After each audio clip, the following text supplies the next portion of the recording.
wabarakatuh. Kami dari kelompok 5 ingin membuat sedikit video pembelajaran tentang hubungan internal karyawan. Sebelumnya, perkenalan terlebih dahulu anggota kelompok. Yang pertama, aku Nulatima, NIM 185503579 dari kelas reguler kampus 2 sebagai penyaji pertama. Yang kedua, Aprilia Pratama, NIM 185503569 dari kelas karyawan sebagai penyaji kedua. Yang ketiga, Ratu Arum, NIM 185503576 dari kelas karyawan kampus 2 sebagai penyaji ketiga. Di sini kami akan sedikit membahas tentang hubungan internal karyawan.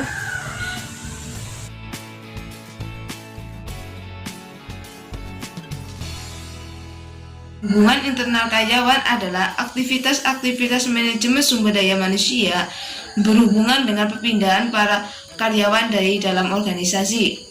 Aktivitas-aktivitas tersebut meliputi aktivitas promosi, pemecatan, pengunduran diri, outplacement, pemberhentian sementara, transfer, demosi, pensiun. Disiplin dan disipliner juga merupakan aspek penting dalam hubungan internal karyawan. Disiplin adalah kondisi kendali diri karyawan dan perilaku tertib yang menunjukkan kerjasama tim yang sesungguhnya dalam satu organisasi. Dalam satu aspek hubungan internal karyawan yang penting namun seringkali sulit dilaksanakan adalah penetapan tindakan disipliner. Tindakan disipliner mengenakan sanksi terhadap karyawan yang gagal memenuhi standar yang telah ditetapkan. Pemecatan menurut Undang-Undang Ketenagakerjaan Nomor 13 Tahun 2003, pemecatan dan pemutusan hubungan karyawan adalah pengakhiran hubungan karyawan karena hal tertentu yang mengakibatkan berakhirnya hak dan kewajiban antara pekerja dan pengusaha. Yang ketiga, pengunduran diri. Pengunduran diri adalah perpisahan diri sukarela oleh seorang karyawan dari organisasi. Selanjutnya, outplacement atau penempatan keluar merupakan suatu upaya yang dilakukan organisasi untuk membantu karyawan yang diberhentikan untuk mencari posisi baru dan menyesuaikan diri ke status mereka yang baru. Selanjutnya, pemberhentian sementara, yaitu manajemen menyingkirkan para karyawan dari posisi-posisi mereka, tetapi akan mengangkat mereka kembali ketika kondisi organisasi membaik. Selanjutnya, demosi. Demosi merupakan perpindahan karyawan dari satu pekerjaan ke posisi lainnya yang lebih rendah gaji, tanggung jawab, dan atau jenjang organisasinya.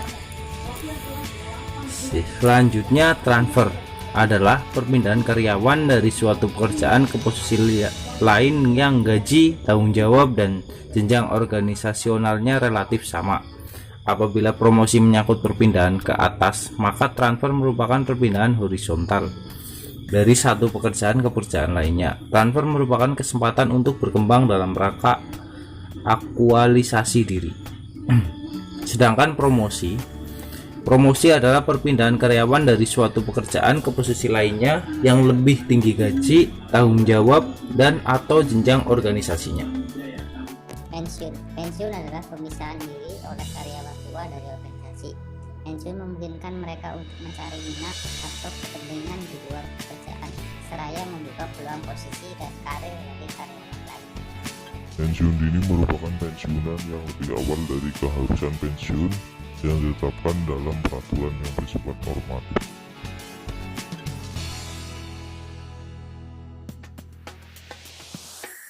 Contoh kasusnya di sini kita ambil dari Viva News.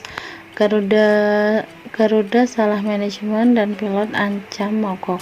Kebijakan itu adalah penempatan tenaga yang tidak kompeten dalam bidangnya. Pada Jumat 22 Juli 2011, Asosiasi Pilot Garuda Indonesia mengancam mogok.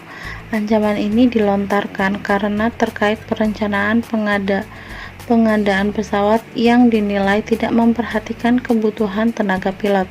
Imbasnya adalah maskapai ini harus menyewa pilot asing. Mereka merasa ada perbedaan antara gaji pilot warga negara Indonesia dengan pilot warga negara asing yang ada di Garuda Indonesia.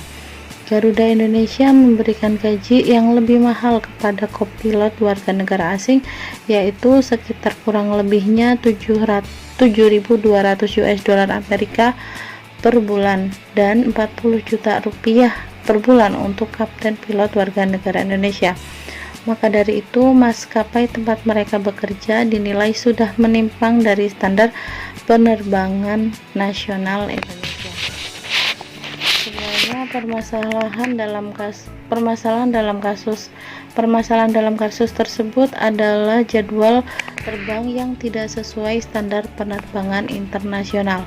Contohnya, seharusnya dalam 1 tahun ada beberapa kali jadwal penerbangan, sedangkan maskapai Garuda Indonesia tersebut jadwal penerbangannya tidak sesuai atau melebihi standar penerbangan nasional Indonesia. Adanya penambahan jadwal terbang menyebabkan PT Garuda Indonesia menambah pilot dari warga negara asing, dan juga adanya perbedaan gaji yang dialami pilot warga negara asing dan warga negara Indonesia.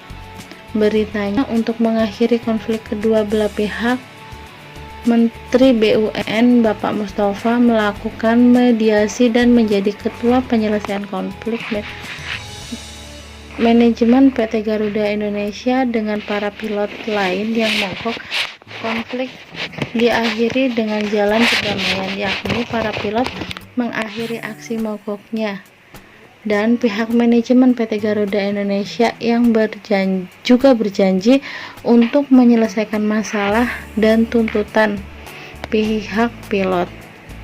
Kalau menurut pandangan dari kelompok kami tentang kasus tersebut adalah, selain pemecahan masalah yang telah diselesaikan sebelumnya, perusahaan PT Garuda Indonesia juga bisa mengambil beberapa keputusan untuk mengakhiri konflik tersebut, yaitu dengan cara yang pertama, demosi.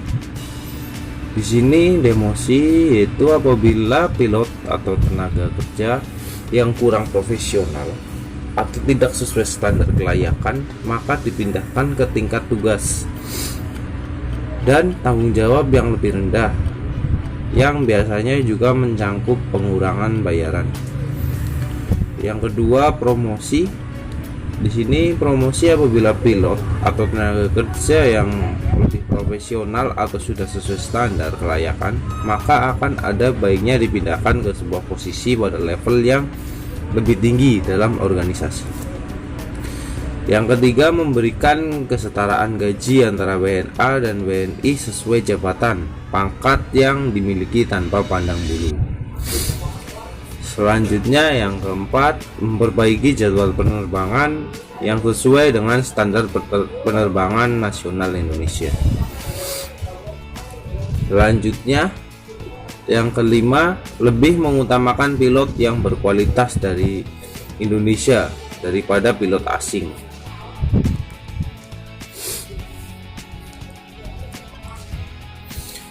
Ya, selain itu, seharusnya pihak perusahaan menyediakan formulir keluhan agar para karyawan yang ingin mencurahkan pendapatnya tidak harus sampai berdemo